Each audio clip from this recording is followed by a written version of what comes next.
तुमच्या आमच्या गोष्टीमध्ये ही गोष्ट आहे छोटीशा छकुलीची.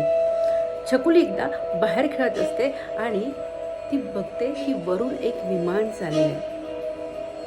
त्यानंतर ती सगळ्या पक्ष्यांना बघते की पक्षी पण उडतायत. ती घरात येते आणि आईला बोलवते, आई सगळे पक्षी उडतात, विमान उडतो, मी का नाही उडत ग?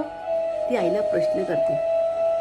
तिची आई स्मित हास्य करते आणि म्हणते की पक्ष्यांना पंख आहे, ते उडू शकतात, तू नाही उडू शकत.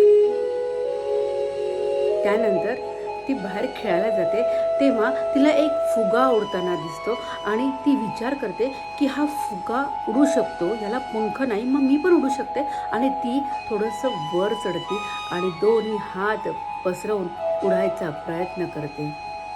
तेच ती खाली कोसळते, खाली पडते. तिला थोडंसं लागतं, ती रडू लागते.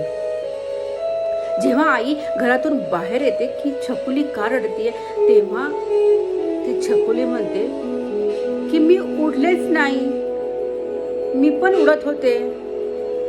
तिची आई म्हणते, अगं तुला सांगितलं होतं ना की पक्षी उडतात,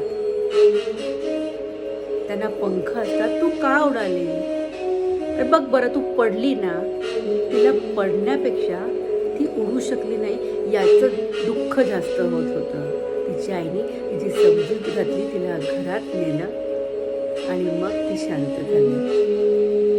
अशी ही छोटीशी छकुली.